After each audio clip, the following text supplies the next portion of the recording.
Bonsoir, bonsoir, bonsoir. Bonsoir à tous, bonsoir frères et sœurs. Bonsoir bien-aimés dans le Seigneur, bonsoir bien-aimés en Christ. Voilà, nous allons commencer notre direct et j'aimerais vous inviter à pouvoir vous connecter. Voilà, je vous laisse le soin de vous connecter, que ce soit sur Facebook, que ce soit sur Instagram. Et je salue aussi toutes les personnes qui vont nous suivre sur YouTube. Bienvenue à ce moment d'édification, à ce moment où nous allons parler d'un sujet vraiment essentiel, très très important. Voilà pourquoi je vous souhaite encore une fois de plus les bienvenus et je vous invite à pouvoir vous connecter et informer également un maximum de personnes pour que nous soyons plus nombreux à pouvoir être bénis par le Seigneur. Donc, hommes de Dieu, serviteurs de Dieu, femmes de Dieu, frères et sœurs, chrétiens, enfants de Dieu, soyez les bienvenus. Et si nous pouvons vraiment partager, inviter nos amis, inviter nos contacts, inviter nos frères et sœurs, inviter plusieurs personnes parce que Dieu a quelque chose de puissant, quelque chose de fort, quelque chose vraiment d'édifiant pour nous ce soir. Alors, je vous laisse juste le temps de pouvoir voilà, vous installer. Installez-vous confortablement, armez-vous de votre Bible, bien sûr. Prenez, pourquoi pas, de quoi aussi noter, parce que c'est un enseignement. Prenez de quoi noter. Voilà, invitez les amis, invitez les frères et sœurs. Partagez dans les groupes. Copiez le lien de la vidéo. Vous avez partagé, donc partagez. Vous copiez le lien de la vidéo. Ainsi, vous pouvez partager dans les groupes. Partagez également via Messenger, partagez via WhatsApp. Donc, vous avez plusieurs façons de pouvoir partager cette vidéo. Faire en sorte que nos frères et sœurs, nos amis, nos connaissances, nos proches, nos contacts puissent rejoindre ce direct. Parce que bien aimé, ce que nous faisons, c'est tellement important. Ce que nous faisons, c'est tellement essentiel. Ce que nous partageons, mes bien aimés, c'est le message du temps. Vous voyez, c'est le message du temps et Dieu ne parle pas en vain. Que Dieu soit loué. Alléluia. Voilà, je salue la sœur Martine que je vois connectée déjà. Je veux saluer également la sœur Esther, que le Seigneur puisse te bénir abondamment. Et merci d'être là connecté. Voilà, si vous êtes là, écrivez quelque chose que je puisse vous saluer. Je salue également le serviteur de Dieu, donc depuis la Côte d'Ivoire, Nathan Israël, que le Seigneur puisse voilà, te faire du bien ce soir une fois de plus. Je salue également voilà, tous les hommes de Dieu, tous les serviteurs de Dieu. C'est un message qui concerne vraiment l'Église. C'est un message qui concerne tous les hommes de Dieu, tous les serviteurs de Dieu que nous sommes, tous les enfants de Dieu, tout le peuple de Dieu. Je vois également la sœur Mélina. Je vois également le serviteur de Dieu que j'ai vu, Reza, qui est connecté également. En tout cas, si vous êtes là, avant qu'on puisse rentrer dans le vif du sujet, signalez votre présence. Signalez votre présence si vous êtes là, saluez le peuple de Dieu, dites quelque chose pour voilà, me saluer tous les frères et sœurs qui sont connectés. Et dans quelques instants, on va rentrer dans le vif du sujet. Je vous assure, nous serons grandement bénis. Voilà, la sœur Arina qui vient de nous rejoindre également. Et vous que j'ai peut-être pas l'occasion de citer, parce que certainement je ne vois pas votre nom, je ne vois pas votre présence, mais en tout cas, sachez que je vous salue tous dans le nom puissant et merveilleux de notre Seigneur et Sauveur Jésus-Christ de Nazareth. Donc moi, je suis votre serviteur, l'évangéliste Brice Ndongala, pasteur de l'église Sauvé pour Sauver. Nous sommes situés au 26 rue du Colonel Moll, le Bourget, dans le 93. Donc, vous avez les programmes qui sont sur nos pages Facebook et Instagram également. Vous avez toutes les informations nécessaires. Si vous avez à cœur de venir prier, écouter la parole de Dieu, servir le Seigneur, en tout cas, la porte est grandement ouverte. On se réunit tous les vendredis de 19 h à 20 h pour des temps de prière et enseignement. Et tous les dimanches de 14 h à 16 h, nous avons une réunion de célébration. Et là, nous glorifions l'Éternel, nous partageons la parole de Dieu et nous prions également pour tous les cas selon que le Saint-Esprit nous donne de pouvoir le faire. Et tous les deuxièmes vendredis, nous avons des veillées de puissance. Donc chaque deuxième vendredi désormais, donc nous avons des moments de la présence de Dieu, des moments de prière, des moments intenses où le Saint-Esprit se glorifie avec des révélations, des paroles de connaissance et avec vraiment des messages très très prophétiques qui nous bénissent énormément. Alors vous êtes les bienvenus, vous tous qui avez à cœur de nous visiter. Vous avez déjà une église, un endroit où vous priez, vous avez un jour à cœur de visiter vos frères et sœurs de l'église Sauvé pour Sauver. En tout cas, vous êtes les bienvenus. Et vous qui n'avez pas aussi un endroit où vous assemblez, vous cherchez un lieu où le Seigneur est glorifié, où la parole de Dieu est prêchée en esprit et en vérité, en tout cas, vous pouvez toujours venir visiter. Et si le Saint-Esprit vous convainc, vous pourrez vous engager au sein de cette famille Sauvé pour Sauver. Que le Seigneur vous bénisse abondamment. Avant qu'on puisse rentrer dans la prière et le vif du sujet, j'aimerais m'acquitter aussi de ce devoir de pouvoir vous présenter cet ouvrage. Voilà, que voici le spécialiste des cas impossibles. Donc, le spécialiste des cas impossibles, et c'est le livre que Dieu m'a permis d'écrire, donc qui est là. Vraiment un livre très édifiant, pas parce que je l'ai écrit, mais parce que le message que Dieu m'a permis de pouvoir mettre dedans, c'est vraiment un message de foi, un message de guérison, un message qui amène plusieurs personnes à expérimenter le miracle de Dieu. Je vous assure, je suis moi-même témoin.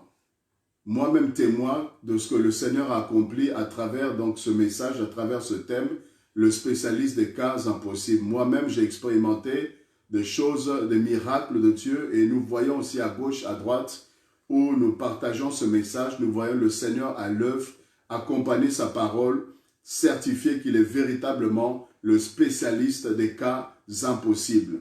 Rien n'est impossible à Dieu, tout est possible à celui qui croit. Vraiment, je vous invite à vous le procurer si vous ne l'avez pas encore.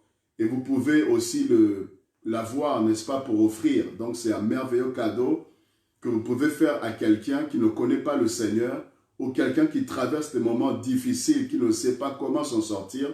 Je vous assure, ce livre est un outil, un manuel, un instrument qui nous permet de pouvoir comprendre à quel point le Seigneur Jésus-Christ est capable de tout faire.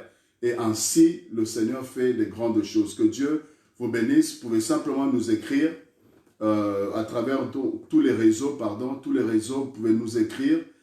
Et alors, je suis à Dubaï, je vois ici, je suis à Dubaï, comment le recevoir? Ok, donc juste après l'émission, on va pouvoir vous renseigner comment vous pouvez faire. Donc, quel que soit le pays, quel que soit l'endroit où vous êtes, que ce soit en Belgique, il y a des gens qui ont eu à commander en Belgique, il y a des gens qui ont commandé même aux Antilles et ils ont reçu leur livre et ils ont pu témoigner la gloire de Dieu. Ils sont grandement bénis par cet ouvrage. Donc, peu importe le pays, l'endroit où vous êtes, écrivez-nous simplement, on vous donnera les informations pour que vous puissiez rentrer en possession de cet ouvrage pour édifier, encourager le peuple de Dieu. Soyez grandement bénis et c'est une joie de pouvoir nous retrouver ensemble dans la présence de notre Père et partager autour de son nom et de sa parole. Voilà, bienvenue vraiment à tous ceux qui viennent de nous rejoindre. Voilà, partagez sur Instagram, soyez bénis, partagez sur Instagram, vous qui êtes sur Instagram. Vous pouvez partager, inviter aussi vos amis, informer au maximum. Et vous qui êtes sur Facebook, n'hésitez pas aussi à pouvoir réagir, interréagir. Si vous avez des questions, des réactions, n'hésitez pas, nous sommes ensemble, amen. Nous sommes vraiment ensemble et voilà, posez vos questions et si j'ai l'occasion, la possibilité de pouvoir le voir et répondre, donc je vais le faire directement. Sinon, nous avons notre thème que nous allons aborder par la grâce de Dieu. Mais vraiment, j'aimerais que nous participions tous ensemble, amen. Qu'on puisse participer, qu'on puisse être actifs tous ensemble pour que nous soyons édifiés, encouragés, les uns et les autres. Donc, votre participation, c'est dans les réactions, c'est en partageant. Et voilà, vous m'encouragez ainsi à pouvoir continuer à vous parler de la part du Seigneur. Voilà, sans plus tarder, nous allons aller droit au but maintenant. Que Dieu bénisse la personne qui vient de partager et permettre à d'autres personnes de pouvoir suivre. Soyez grandement, grandement, grandement disposés car quelque chose de bon va être dit ce soir. Nous ne sommes pas de ceux-là qui se laissent distraire par les temps qui courent. On ne se laisse pas distraire par des histoires. On ne se laisse pas distraire par des futilités. Mais nous voulons être focalisés, concentrés sur le Seigneur, concentrés sur notre salut, nous préparer, car le Seigneur est plus que jamais à la porte. Nous tendons nos oreilles à tout ce qui nous édifie. Nous fixons nos regards, nos yeux sur tout ce qui nous permet de pouvoir nous préparer à l'enlèvement de l'Église. Sinon d'autres choses qui nous distraient, d'autres choses qui nous font passer le temps, mais qui en soi n'édifient pas forcément. Bien aimé, il faut être très très vigilant car nous sommes à la fin. Nous sommes vraiment à la fin. Le Seigneur est plus que jamais à la porte et nous devons être réveillés. Nous devons être conscients que tout peut arriver. L'enlèvement peut avoir lieu à tout moment, frères et sœurs. Alors, ne nous donnons pas à la distraction. La génération des fils et des filles de Jézabel. J'aimerais qu'on puisse prier pour recommander ces instants entre les mains de notre Seigneur et Sauveur, Jésus-Christ de Nazareth. Et ainsi, on va aller directement dans notre message, la génération des fils et des filles de Jézabel. Amen. Gloire au Seigneur. Prions. Là où tu es, tu peux prier avec moi. Notre Dieu, notre Roi, nous t'aimons, Seigneur. Nous reconnaissons ta majesté, ta grandeur, ta puissance infinie, ton amour, Seigneur, incommensurable, qui nous a pris de loin, Seigneur, et qui a fait de nous ce que nous sommes aujourd'hui. Seigneur, c'est par ta grâce, c'est par ton amour, c'est par, oh Dieu, ton plan, Seigneur, parfait, que nous avons été, oh Dieu, sauvés, rachetés, que nous avons été, oh Dieu, délivrés, Seigneur, et aujourd'hui nous sommes gens de la maison de Dieu, citoyens des cieux. Nous sommes le peuple que tu t'es racheté, que tu as racheté, que tu t'es acquis, Seigneur, au prix de ton sang à la croix. Béni soit ton nom, et quelle joie pour nous, quel bonheur immense pour nous de t'appartenir, Seigneur, d'être enfant de Dieu, d'être, oh Dieu, alléluia, serviteur de Dieu, ambassadeur du royaume le plus glorieux, du royaume le plus puissant. Quel privilège pour nous de te connaître, Seigneur, et d'être connu par toi, le Dieu de toutes choses, le Dieu capable, Seigneur, en tout. Hosanna à toi, dans le nom de Jésus. Merci de disposer nos cœurs, disposer notre entendement spirituel et que tout ce que nous allons recevoir soit, oh Dieu, pour notre édification, pour nous encourager et nous aider à nous préparer parce que tu reviens dans ta gloire, enlever ton Église. Ainsi nous avons prié et nous disons Amen. Gloire au Seigneur. Amen, Amen, Amen. Là où tu es, tu peux juste écrire Amen, Amen. Tu peux juste écrire Amen là où tu es. Voilà, tu peux écrire Amen par ici, par là. Je sais que tu es là, tu es connecté. Et ainsi, nous allons pouvoir commencer à parler sur notre thème, à savoir la génération des fils et filles de Jézabel. C'est un message que le Seigneur m'a donné. Et hier, donc, j'ai partagé également la deuxième partie. Le mercredi passé, on a vu la première partie de ce message. Et j'ai eu à cœur de le faire, de continuer ce soir. Comme vous savez, c'est tous les mercredis que je me connecte de 20h30 à 21h15.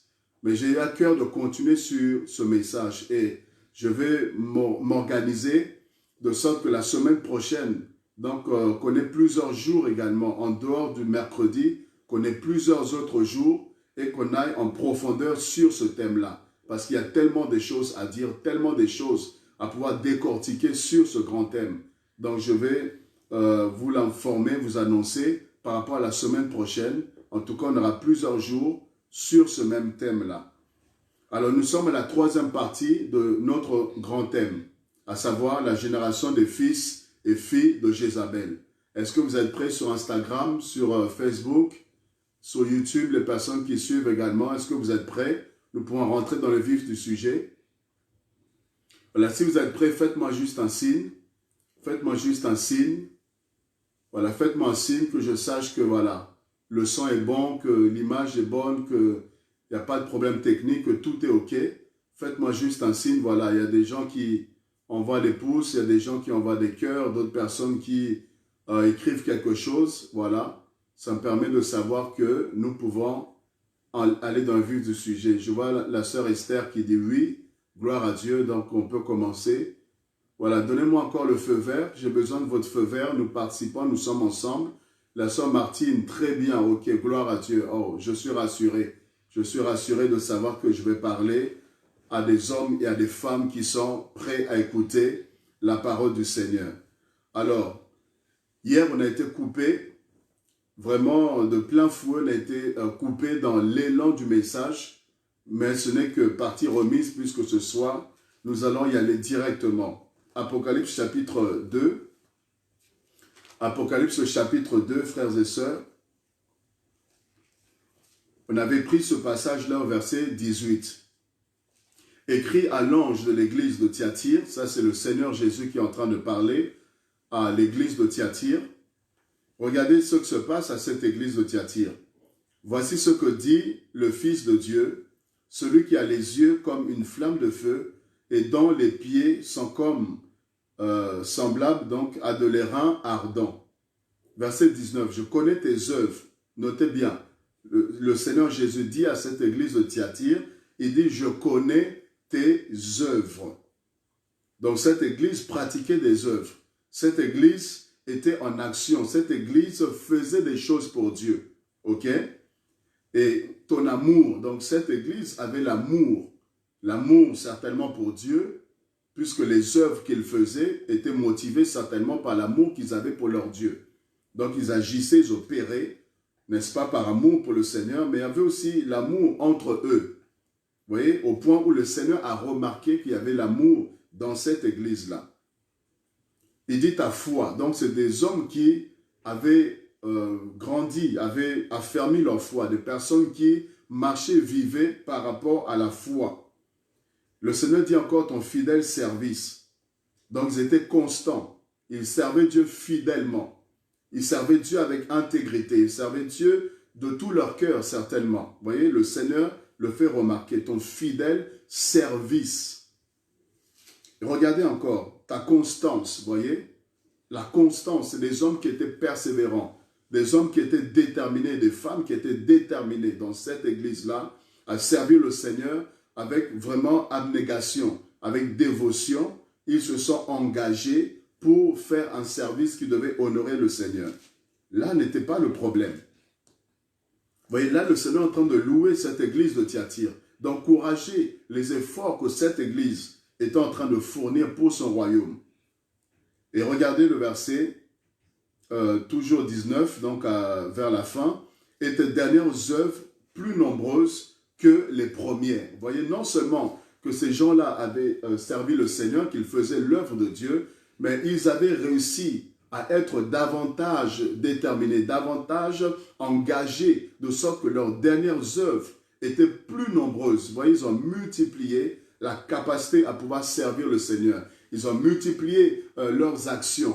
Vous voyez, ils ont mis davantage d'énergie à pouvoir faire en sorte que plus de choses puissent être faites pour l'avancement de l'œuvre du Seigneur. Et Dieu le reconnaît, le Seigneur Jésus reconnaît. Mais regardez le verset 20.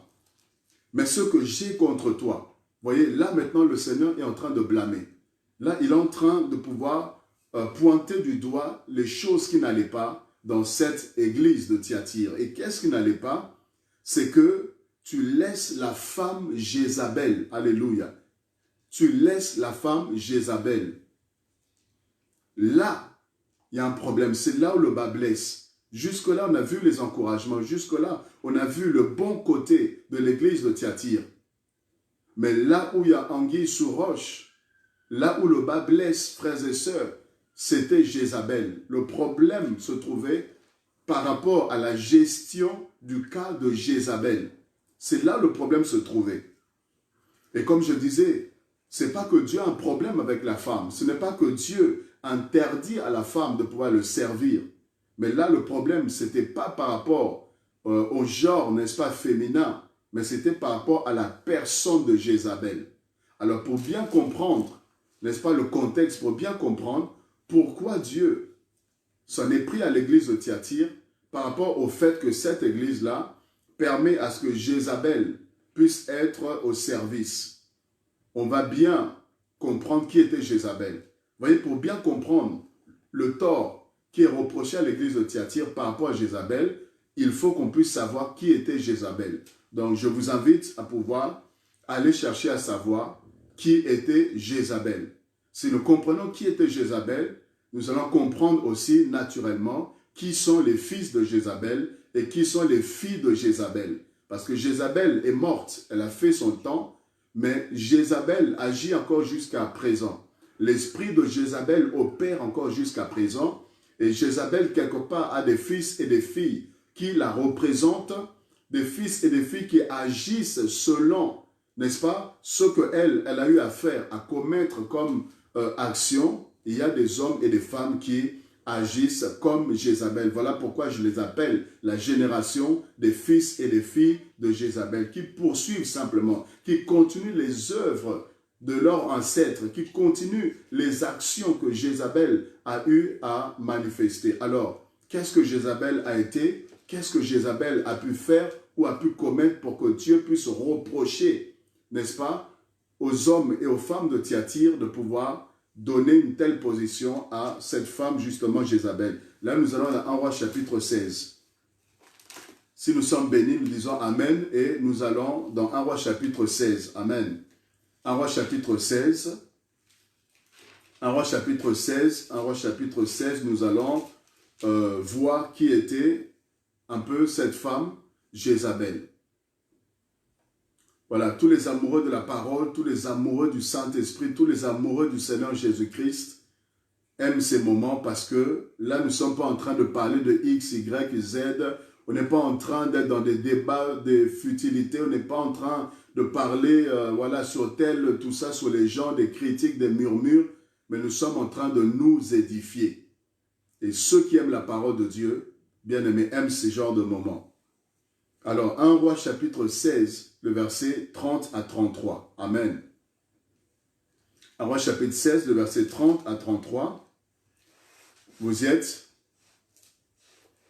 Voilà. Est-ce que vous y êtes? 1 Roi chapitre 16, le verset 30 à 33. Que Dieu soit béni. Alors, j'aimerais lire pour vous.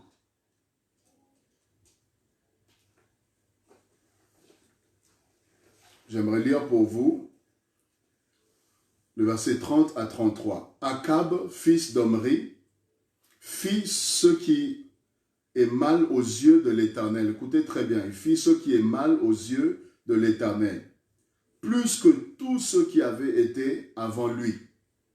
Et comme si c'était pour lui peu de choses de se livrer au péché de Jéroboam, fils de Nébat, il prit pour femme Jézabel. Vous voyez, Akab va prendre pour épouse. Akab va marier Jézabel. Qui est Jézabel? Elle est fille d'Ethbal. Vous voyez, Jézabel, dans son sang déjà, il y a l'idolâtrie. Dans son sang déjà, il y a affectation. Vous voyez, puisqu'elle est fille d'Ethbal. Et qui était Ethbal? Il était roi des Sidoniens. Vous voyez, roi des Sidoniens, et il alla servir Baal et se prosterner devant lui. Donc, on voit déjà l'idolâtrie dans le sang de Jézabel, et Jézabel déjà représentait déjà l'idolâtrie. Puisqu'elle est fille, elle n'est pas fille de n'importe qui, elle est fille du roi des Sidoniens. Et les Sidoniens, donc, avaient des dieux étrangers, des dieux païens. Des dieux autres que Yahvé, des dieux autres que l'Éternel Dieu des armées, le Dieu d'Abraham, d'Isaac et d'Israël. Ils adoraient notamment plusieurs dieux, des faux dieux, des fausses divinités. Et elle était déjà fille, n'est-ce pas, de ce roi des Sidoniens. Donc c'était une païenne, c'était une fille qui avait, n'est-ce pas, l'habitude de pouvoir faire des sacrifices, n'est-ce pas, aux idoles. Et qu'est-ce qu'il va faire? Elle va faire que Akab, justement, va non seulement l'épouser, mais épouser aussi ses dieux. Vous voyez, il a épousé également ses fausses divinités. Il a épousé les fausses pratiques que Jézabel, n'est-ce pas, avait importées, que Jézabel avait imposées à son mari, Akab. Et Akab va se prosterner devant Astarté. Akab va, n'est-ce pas, introduire le culte, n'est-ce pas, à Baal, à Astarté et à des divinités païennes, à des idoles, n'est-ce pas?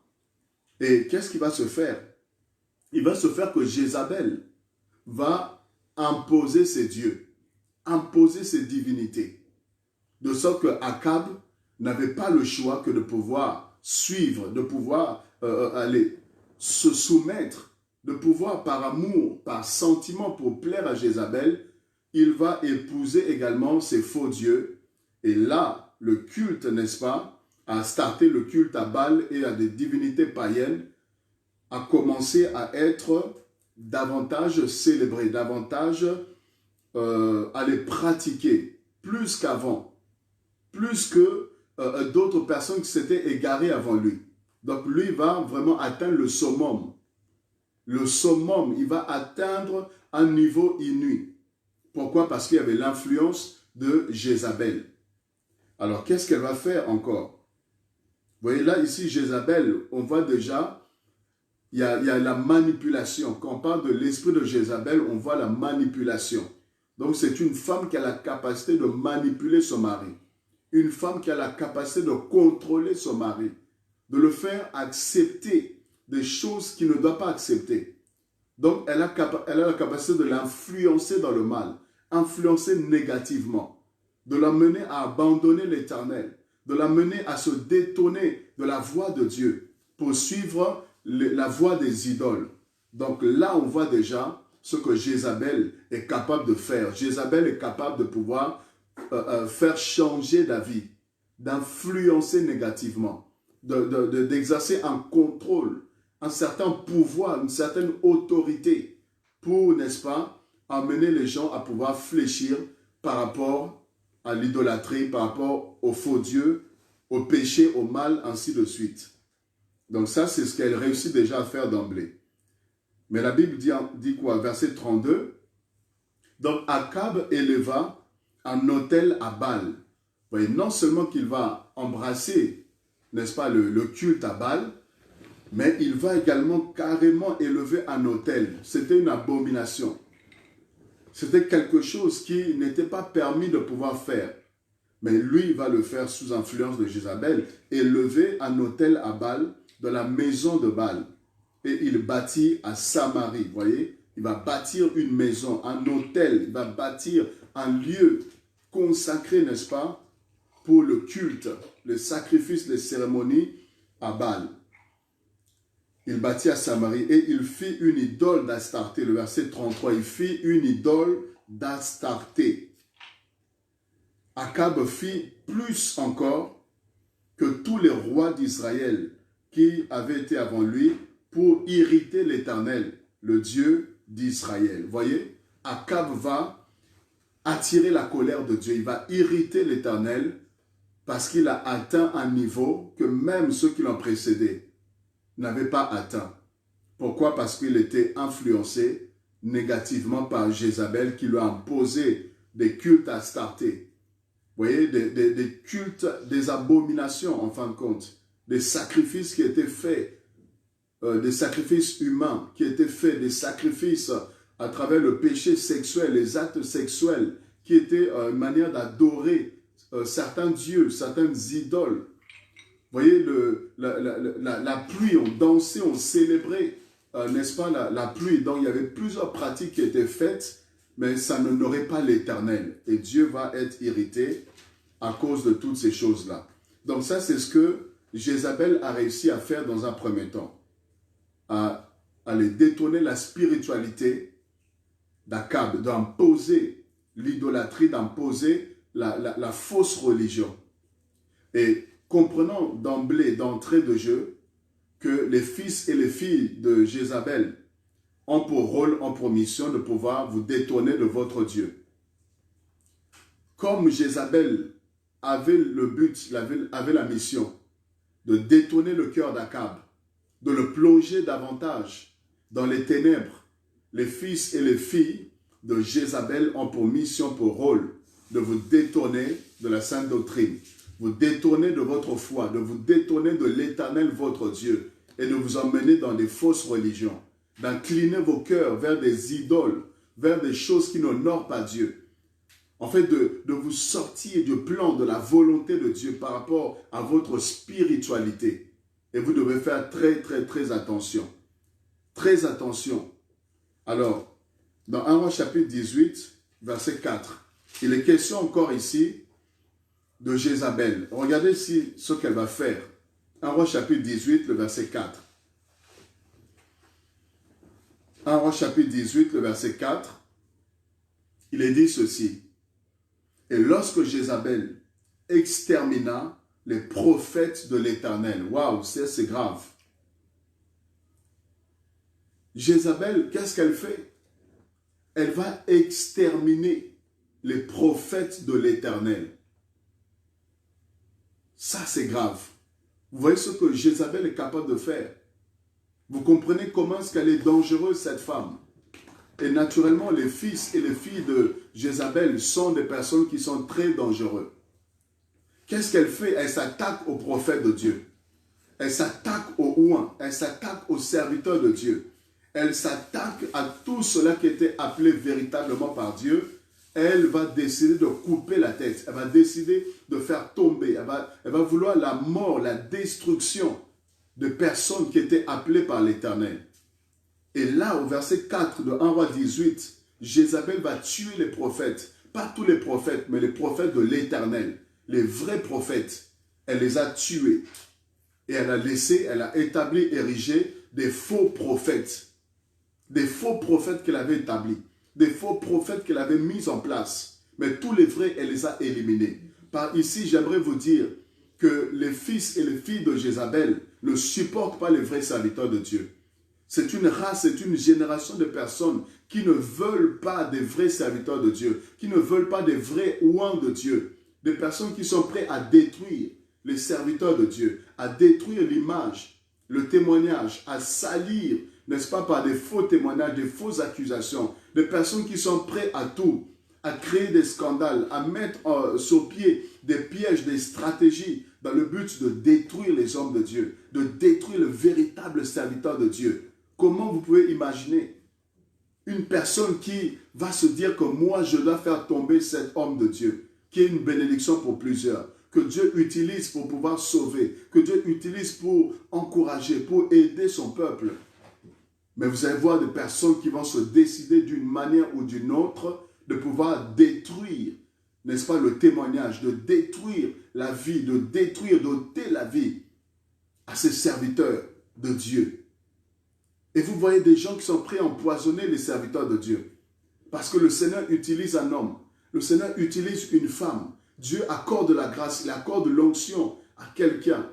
Il y a l'impact dans le ministère d'une personne. Vous avez des gens qui sont prêts à les empoisonner.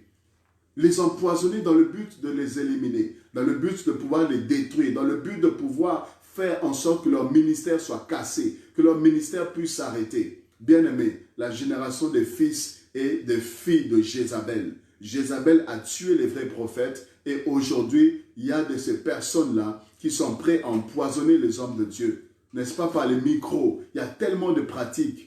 Dans les verres, l'eau, n'est-ce pas, on va mettre le poison pour détruire la vie. Détruire la vie d'un homme de Dieu, d'un ouin de l'Éternel. Vous voyez, par le poison, par des fausses accusations, par des faux témoignages, par des scandales. Vous voyez, on va monter des scandales dans le but simplement de pouvoir détruire le ministère, dans le but de détruire l'appel, dans le but de faire en sorte que la chose de Dieu soit anéantie. Bien-aimés, nous devons demander la grâce de Dieu. Alléluia. Compter sur la grâce de Dieu. Mais voilà ce que Jézabel, et être prudent par rapport à ses enfants, à ses fils et filles de Jézabel. Des personnes qui peuvent nous approcher, qui peuvent vouloir être prêts, qui veulent, n'est-ce pas, venir auprès des hommes de Dieu, mais pas avec des bonnes motivations, pas pour apprendre, pas pour encourager, pas pour soutenir, mais parfois comme des Judas, pour être dans le cercle, n'est-ce pas, pour être proche dans le but de mieux atteindre, dans le but de mieux nuire. C'est pourquoi, hommes, femmes de Dieu, frères et sœurs, enfants de Dieu, ayons la révélation, que Dieu nous donne la révélation pour que nous soyons avertis. Alors, 1 Roi chapitre 19. Allons encore dans 1 Roi chapitre 19. Et nous allons voir encore qu'est-ce que Jézabel a réussi à faire. 1 Roi chapitre 19. Amen. Vous êtes bénis. Gloire à Dieu. 1 roi chapitre 19, à partir du verset 1er. Akab rapporta à Jézabel tout ce qu'avait fait Élie et comment il avait tué par l'épée tous les prophètes. Jézabel envoya un message à Élie. Écoutez très bien. Jézabel va envoyer un message à Élie pour lui dire que les dieux me traitent dans toute leur rigueur si demain à cette heure je ne fais pas de ta vie ce que tu as fait de la vie de chacun d'eux. Waouh, c'est terrible. Akab apprend la nouvelle que Élie a tué les faux prophètes de Jézabel. Mais qu'est-ce qui va se faire? Akab, ce n'est pas Akab qui va décider. Ce n'est pas Akab qui va prendre des décisions par rapport à Élie. Mais c'est Jézabel, vous voyez, c'est elle, cette femme qui prend autorité. Cette femme-là qui, quelque part, porte le pantalon. Cette femme qui porte, n'est-ce pas, la culotte. Vous voyez, c'est un esprit de contrôle, un esprit de domination. L'esprit de Jézabel, faites très attention. Les fils et les filles de Jézabel sont des personnes qui aiment avoir la main mise, qui ont un esprit de contrôle, un esprit de domination. Et quand c'est une femme, elle ne peut jamais se soumettre à un homme. Jamais se soumettre à un homme. Il faut qu'elle écrase les hommes. Il faut qu'elle domine les hommes. Il faut qu'elle puisse mater les hommes. Il faut qu'elle puisse influencer les hommes. Ce qu'elle décide, c'est ça qui doit être fait. Vous voyez, quand il y a des hommes, les hommes sont en arrière-plan. Et c'est elle qui prend toujours le devant des choses. C'est elle qui parle et les hommes doivent se taire. Ça, ce n'est pas, bien aimé, la pensée ou la volonté de Dieu. Ça, c'est un esprit de contrôle, de domination, de manipulation. C'est Jézabel qui se dit non. Qu'est-ce qui va se passer? Élie. Et regardez la détermination, regardez comment est-ce qu'elle était prête à tout. Elle dit que les dieux me traitent dans toute leur rigueur. Si demain, je ne tue pas Élie, si demain, Élie n'est pas enterré, que les dieux me traitent de toute leur rigueur. Ça veut dire, elle jure d'une manière sûre et certaine, c'est qu'elle va faire la peau à Élie. Elle va tuer Élie comme il a tué les faux prophètes. Vous voyez, c'est elle qui prend le devant des choses. Et c'est elle qui décide de ce qui doit être fait par rapport à Élie. Et regardez comment elle était dangereuse. Regardez comment elle était méchante. Elle était tortueuse. Comment elle était mauvaise, cette femme. À telle enseigne que Élie, un grand prophète. Élie, un homme de Dieu, un homme oint. Un homme qui parlait avec le Seigneur. Un homme qui avait l'onction véritablement. Un homme qui a réussi des exploits avec le Seigneur. Mais écoutez, quand Élie apprend que Jézabel est derrière lui, quand Élie apprend que cette femme-là s'est décidée de pouvoir mettre la main sur lui, qu'est-ce que Élie va faire malgré son onction, malgré sa puissance, malgré qu'il a confronté plusieurs faux prophètes, mais face à une seule femme, Élie a tremblé. Waouh, ça c'est grave, ça c'est terrible.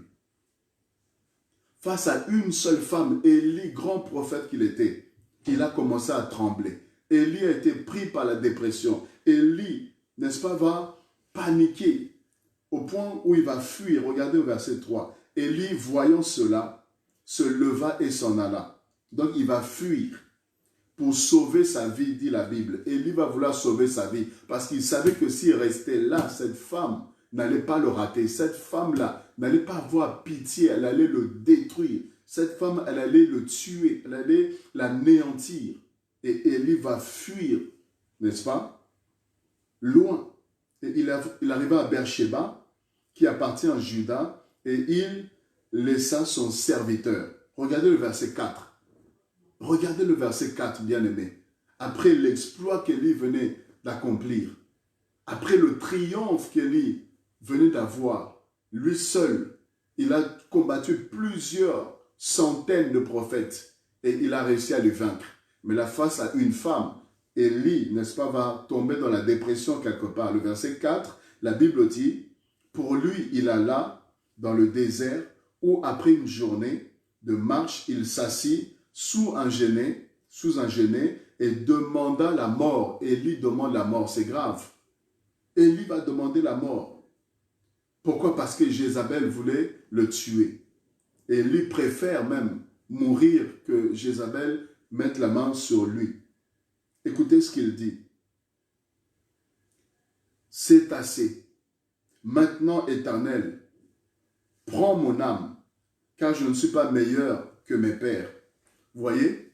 Éternel, prends mon âme. Élie demande la mort. Élie demande à Dieu de pouvoir mettre fin à sa vie. Pourquoi?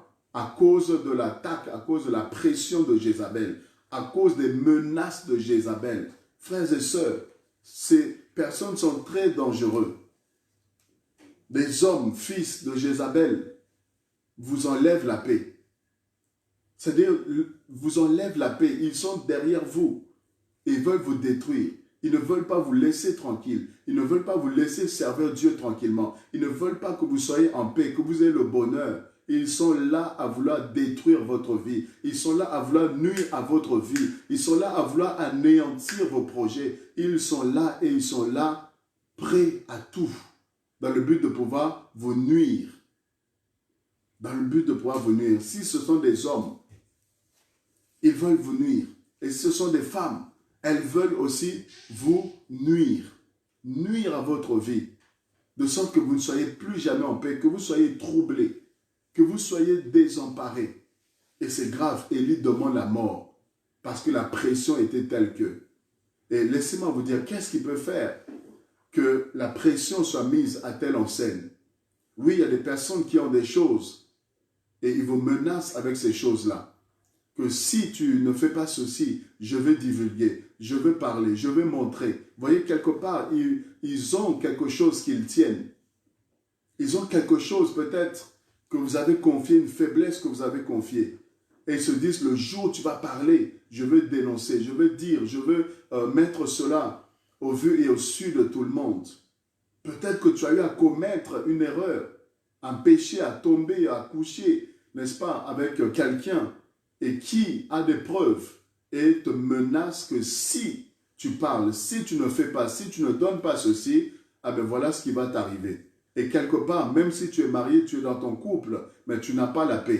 Tu n'as pas la paix parce que tu sais qu'il y a une personne qui est derrière toi et qui a des preuves. Une personne qui est derrière toi et qui ne veut pas te laisser tranquille, qui est toujours là à ce que tu puisses donner ceci, à ce que tu cèdes à ses chantages, tu cèdes à ses caprices. Pourquoi? Parce que sinon, elle va détruire ta vie. Combien de hommes sont tenus comme ça? Tenus comme ça par certaines femmes, maîtresses, personnes avec qui elles ont eu à voir, n'est-ce pas, des relations extra-conjugales. Et ces femmes-là les manipulent aujourd'hui. Les manipulent. Les hommes deviennent comme parfois des serpillères qu'elles peuvent traîner comme ça n'importe où et n'importe comment.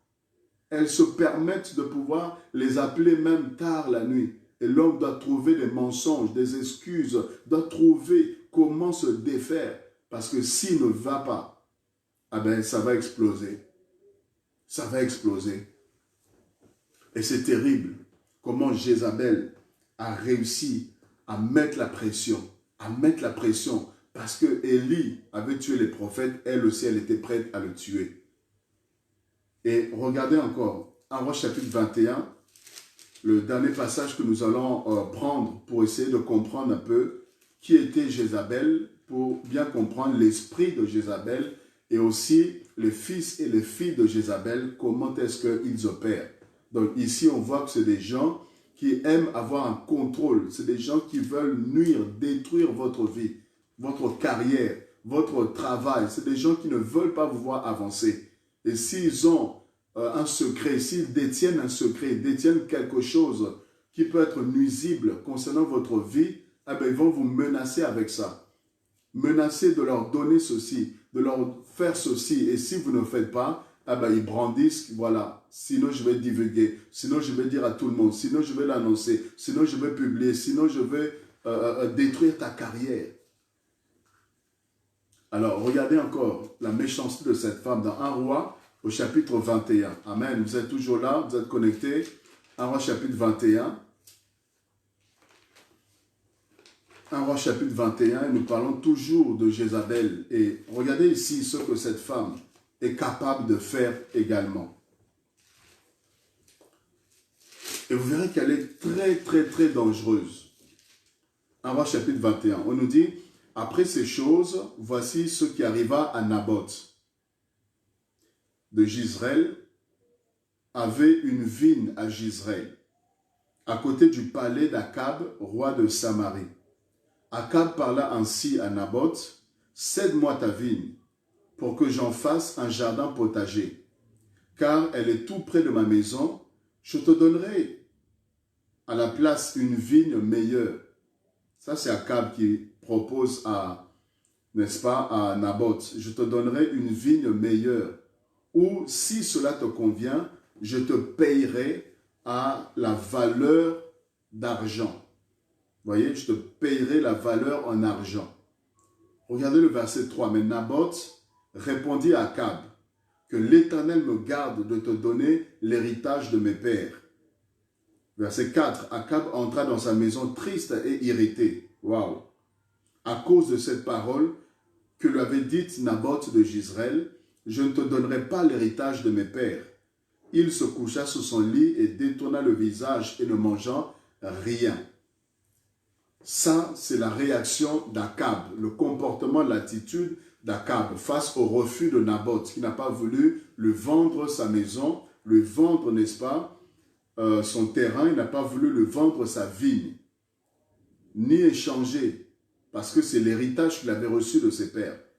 Et le roi Akab, qui était roi, qui était censé avoir l'autorité, le pouvoir, qu'est-ce qu'il va faire? Il va accepter la décision de Naboth, qui avait refusé. Et il était triste, parce qu'il voulait vraiment ce terrain-là, cette vigne-là. Mais puisque Naboth avait refusé, il s'est tenu à la réponse de Naboth. Mais si vous regardez maintenant comment Jézabel va réagir, vous comprenez que cette femme est très, très, très dangereuse et sans scrupule. Elle est prête à tout. Elle est méchante, elle est mauvaise et elle est née pour détruire, pour causer du tort, du désordre. Regardez la réaction de Jézabel, verset 5. Jézabel, sa femme, vint auprès de lui et lui dit, « Pourquoi as-tu l'esprit triste et ne manges-tu point ?» Il répondit, « J'ai parlé à Naboth de Jezreel, je lui dis, cède-moi ta vigne pour de l'argent, ou si tu veux, je te donnerai une autre vigne à la place. » Mais il a dit, « Je ne te donnerai pas ma vigne. » Alors Jézabel, écoutez, alors Jézabel, waouh. Jézabel, sa femme, lui dit, « Est-ce bien toi, maintenant qui exerce la souveraineté sur Israël? » En d'autres termes, attends, est-ce que c'est toi le roi ou pas? Est-ce que c'est toi qui as le pouvoir ou pas? Est-ce que c'est toi qui as la capacité de décréter ou pas? Alors, qui est Naboth devant toi? Comment tu es en train d'être allé attristé? Comment tu es en train d'accepter que Naboth te refuse quelque chose alors que tu es le roi? Exerce ton pouvoir un peu. Exerce ton autorité, même de manière abusive. Mais qu'il sache que c'est toi qui es le roi. Ah ben, Jézabel va s'en charger. Vous voyez là, Akab est loyal. Jézabel, elle accepte de pouvoir agir de manière malencontreuse, agir de manière criminelle, carrément. Regardez ce qu'elle va faire, cette femme. Le verset 8. Elle écrivit au nom d'Akab. Elle écrit au nom d'Akab. Vous voyez, elle se fait passer pour Akab, alors qu'elle n'est pas Akab. Donc, elle usurpe l'autorité, le pouvoir, le droit, vous voyez, la royauté d'Akab. Elle va exercer, usurper, dans le but de pouvoir nuire à la vie de Naboth. Donc, elle écrit à la place de Naboth, plutôt d'Akab. Le verset 8, nous sommes. Elle scella du sceau d'Akab. Vous voyez, elle écrit, non seulement elle-même, elle écrit, elle fait rédiger une lettre, mais elle met le sceau d'Akab. Donc, vous voyez que l'esprit de Jézabel, c'est cet esprit-là de vouloir se faire passer pour quelqu'un d'autre. Elle n'est pas la personne qui a l'autorité, mais elle écrit à la place d'Akab et elle signe, elle met le sceau à la place d'Akab, comme si la lettre venait d'Akab, comme si c'est Akab qui était l'auteur de tout ce qui va être décrit dedans. Donc vous comprenez par là, l'esprit de Jézabel ou les fils et filles de Jézabel sont des personnes qui usurpent. Usurpation d'identité. Ils se font passer pour des gens qui ne sont pas. Ils vont se faire passer pour quelqu'un de très gentil qui veut servir Dieu, mais dans le but de pouvoir nuire à ta vie. Ils vont se faire passer pour un frère très zélé, une sœur très zélée, qui aime le Seigneur et qui veut faire avancer l'œuvre de Dieu, alors qu'ils sont en train de chercher autre chose, à viser des postes de responsabilité, dans le but de pouvoir influencer les autres personnes dans l'erreur, dans l'égarement, dans la rébellion, ainsi de suite. Vous voyez, il y a usurpation. L'esprit, les fils et filles de Jézabel se font passer pour des frères qui aiment le Seigneur, alors qu'ils veulent coucher avec vous, jeunes sœurs, jeunes filles, femmes. Ils se font passer pour des frères. Et une fois que vous êtes ensemble dans le mariage, vous découvrez que c'était un vrai païen. Un vrai païen qui n'était pas du tout converti, mais qui vous a présenté comme si c'était un frère. Mais dedans, c'est un antichrist. La personne combat votre foi, la personne vous crée des problèmes, la personne vous emmène à aller en boîte de nuit, autrement, il va se séparer. La personne vous emmène à renier à votre foi. Elle vous emmène à être refroidi, à abandonner le Seigneur. Abandonner le Seigneur, vous casser dans votre élan, dans votre marche avec le Seigneur Jésus-Christ. Vous voyez, vous priez avant, mais vous avez rencontré un homme. Cet homme a cessé de vous faire prier. Cet homme a cessé de vous faire aimer le Seigneur. Cet homme vous a fait déposer la Bible. Il a détruit votre foi, détruit votre marche, communion avec le Seigneur. Tout ce que vous avez construit, cet homme a réussi à détruire cela. Frères et sœurs, tu craignais le Seigneur, tu servais Dieu.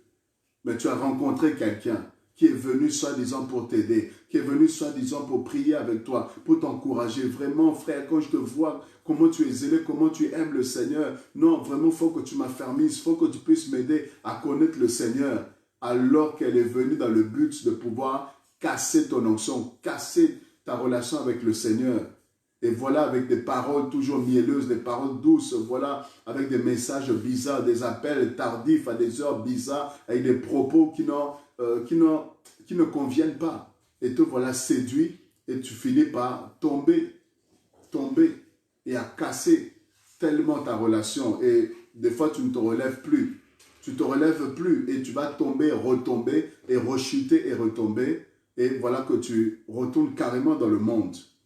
Donc cette femme est très dangereuse, frères et sœurs.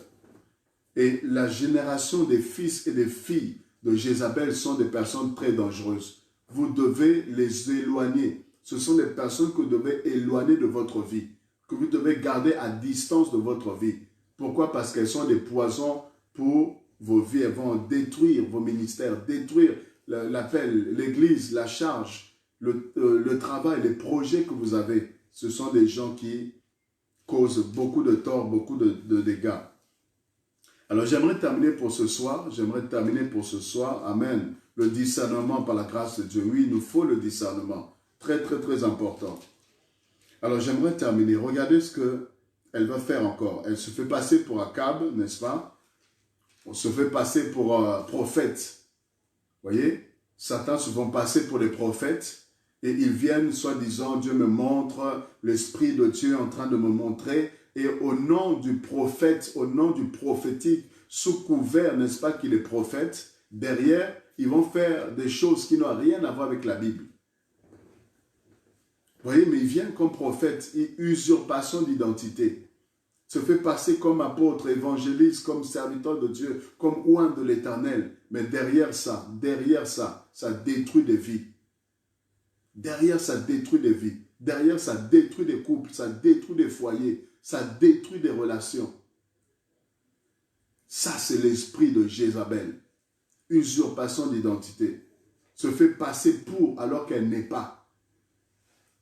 Séduction, vous voyez, pour séduire, pour se faire accepter.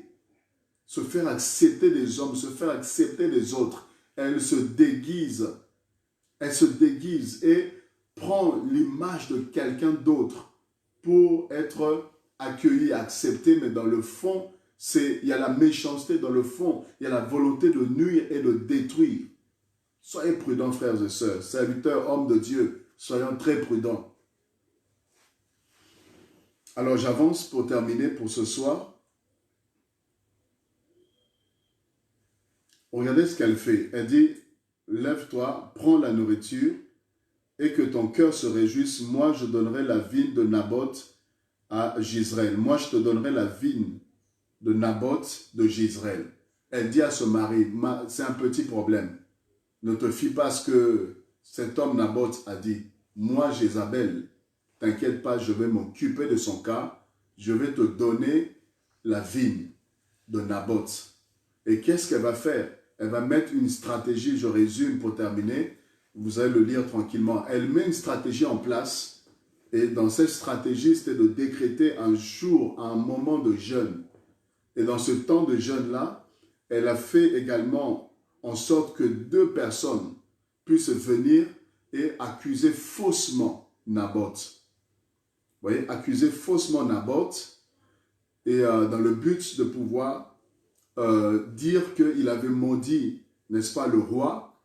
Vous voyez, il avait maudit le roi et qu'il avait désobéi, n'est-ce pas, Dieu, désobéi à Dieu, qu'il avait maudit Dieu et qu'il avait maudit le roi. Donc ça, c'était la fausse accusation qu'il devait porter vis-à-vis de Naboth et pour que le peuple puisse le lapider. Et c'est exactement ce qui s'est passé. Ces hommes-là sont venus et ils ont accusé Naboth faussement et il a été condamné à la lapidation et tout le monde l'a lapidé. Et c'est comme ça que Naboth est mort, lapidé. Tout ça parce que Jézabel avait fomenté un plan, un mensonge, une stratégie démoniaque satanique pour ôter la vie d'un juste, ôter la vie d'un innocent, tout simplement à cause de ce qu'il possédait, à cause de ce qu'il avait. Bien-aimé, combien de personnes, combien d'Abel sont tués par les Caïens? Combien de personnes à cause de la grâce de Dieu, à cause de l'onction, à cause de la connaissance de la parole, à cause de ce que Dieu les utilise, à cause de ceux qui sont serviteurs de Dieu, rencontrent des Jézabel qui veulent à tout prix les détruire, qui veulent à tout prix nuire à leur témoignage. Et c'est ce qui s'est passé, c'est ce que Jézabel a fait. Et lorsque il a été lapidé Naboth, on est venu lui dire à Jézabel que ton plan a fonctionné, ton plan a marché, voici que Naboth maintenant est mort. Et c'est comme ça qu'elle dit maintenant à Akab, ben maintenant Naboth est plus, maintenant tu peux aller prendre possession de sa ville, prends possession, donc voilà, je te le donne. Et j'ai réussi à le tuer, j'ai réussi moi, chose que toi tu n'as pas su faire, moi j'ai réussi à tuer cette personne-là, pour avoir son héritage, pour avoir sa vie, et elle le donne maintenant à Akab. Donc vous voyez à quel point cette femme est sans scrupule, cette femme meurtrière, cette femme est criminelle, cette femme a le poison facile. La mort, ce n'est pas un problème pour Jézabel. Détruire, ce n'est pas un problème pour Jézabel. Elle est remplie de méchanceté dans son fond, et elle est prête à mentir, à fomenter des stratégies dans le but de pouvoir nuire. Bien-aimés, ce soir nous allons parler de Jézabel. On a essayé d'expliquer, on a essayé de dresser un peu le portrait de cette femme Jézabel.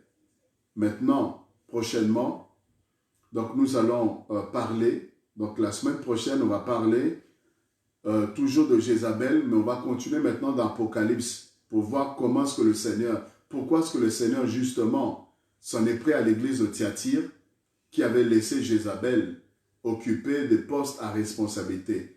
Maintenant, on va essayer de comprendre et on va aller maintenant en profondeur, à savoir au jour d'aujourd'hui, puisque Jézabel n'est plus, mais au jour d'aujourd'hui, qui sont ses fils, qui sont ses filles, et comment est-ce que ces enfants opèrent dans notre temps moderne. Et nous serons grandement éveillés, aidés, encouragés, pour que nous puissions faire attention tout autour de nous. Que Dieu vous bénisse abondamment. J'aimerais m'arrêter là pour ce soir. Soyez juste connectés, soyez branchés. Et je vais vous annoncer donc les jours, donc à part le mercredi, donc il y aura d'autres jours où je vais me disposer à pouvoir continuer à aborder sur ce thème la semaine prochaine. Donc soyez branchés, soyez connectés. et on mettra les informations qu'il faut pour que vous puissiez vous disposer. Et je crois que vous avez été bénis. Amen. Je crois que vous avez été bénis. Que Dieu vous bénisse pour tous qui avaient été connectés, qui avaient pris de votre temps pour pouvoir suivre cet enseignement. Que Dieu nous donne le discernement et que le Seigneur puisse nous garder face à ces hommes et à ces femmes. En tout cas, je vous dis à très bientôt. Paix et grâce sur vos vies. Préparons-nous, le Seigneur revient très bientôt. Que Dieu vous bénisse, que Dieu vous fasse du bien. À très bientôt. Bonne soirée, bonsoir à tout le monde. Shalom.